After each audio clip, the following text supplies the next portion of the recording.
Yo, tune of the week number 9, Confirmation. Charlie Parker at his best, written in 1946, and good Lord, how many times it's been performed and recorded, who knows. The chord changes were written, one of the types of things that Charlie Parker started doing on the blues with his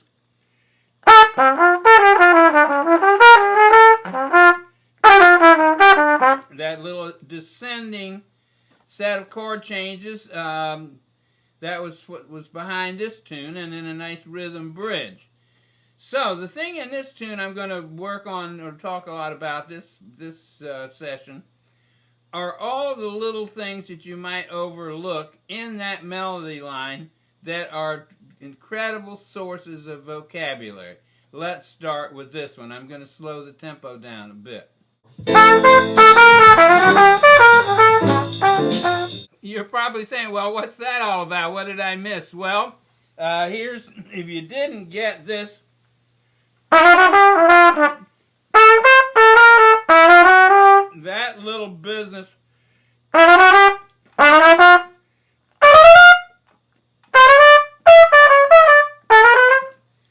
those three little triplets are probably as important a part of the jazz bebop vocabulary as any singular event. And I'm just going to do a little play and then just show you how often that occurs.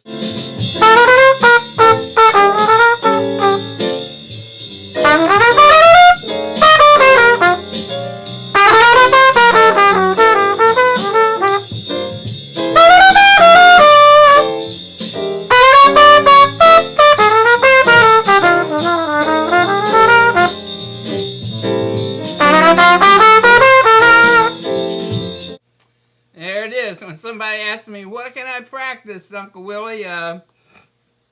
You can start with that, just running those little triplet pickups through all sorts of chord changes with as many tunes as you can think of. And that is a good place to start. I used to spend hours doing that. Still do sometimes.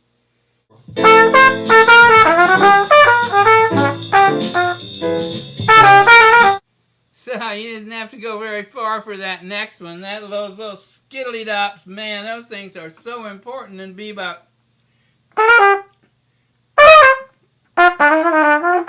I'm going to play a couple of those in context now for you.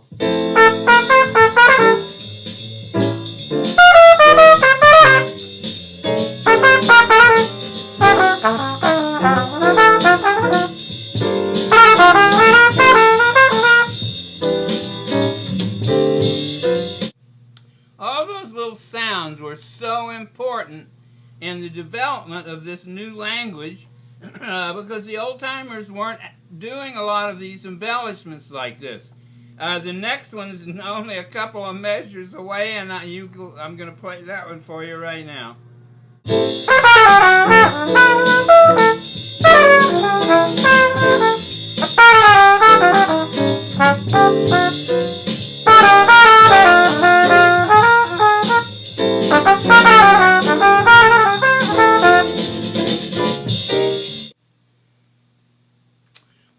actually played several of those, and it's the same kind of thing. These little things.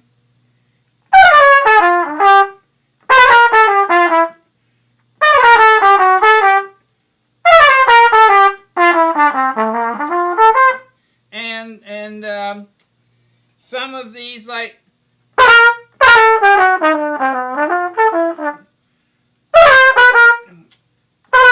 some of those are 16th note pickups, diddle-ba-doo-ba, and some are biddle-dee-dee, and you need to really work on distinguishing between which ones you're playing when you're playing, because all of that helps to establish your groove.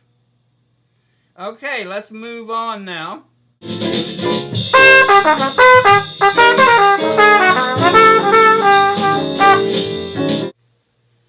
And that's a not so easy little lick right there.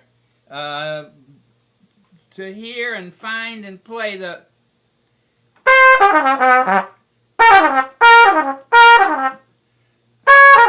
mean, Bird does that all the time. All of the players do that little fast 16th note triplet rundown with a whole chord. That's what makes it so tricky. So all of these kind of things are the things you need to find, and that's digging into this resource material and really learning how to play this music. That's what the players have all done. Now, there's a couple of more killers in this particular bridge, and I'm going to play those for you now, or try to, with clarity.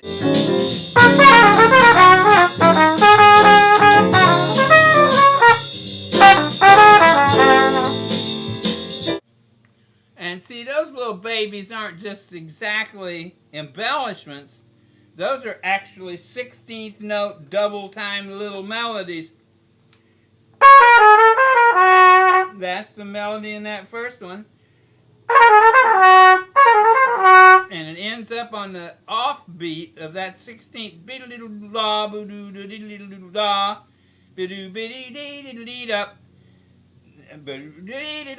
And so anyhow, that's the kind of stuff that takes a long time to get under your fingers and in your ear, and learn to use them creatively on your own, so you're not just memorizing everybody else's licks.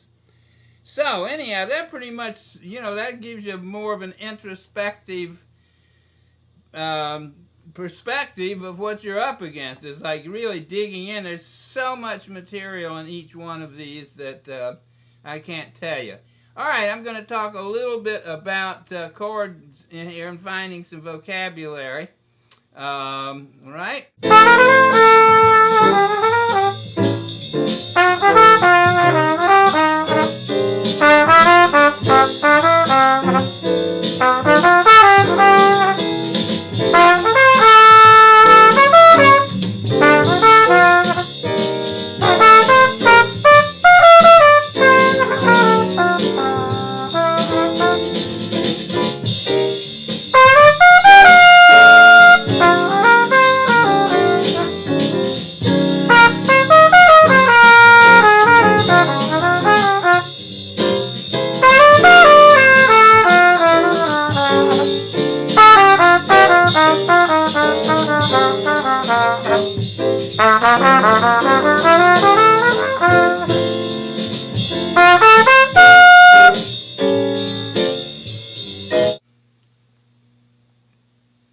Actually, this piece is not that hard to play. That descending line of that you just heard me play follows those chords down. In the first 8, I did this kind of thing, which is like the major, minor, minor, down to the C. So you're just playing major, the chord types the way they flow. But if you do the actual dominance, then you'll end up with, like I did in the second 8.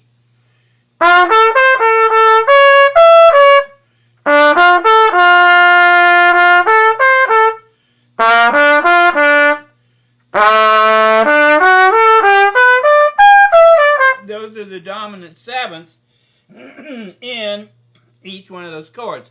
And then I did the pentatonic pairs in the bridge, boo-dee-dee, which they're a piece of cake, and you can use those all the way through the first part of this too. So the idea is it's more than just about chord changes and this and that and the other. It's all about these embellishments and these little things that we just pointed out in this particular tune of the week. So I'm going to take it south again with the Charlie Parker.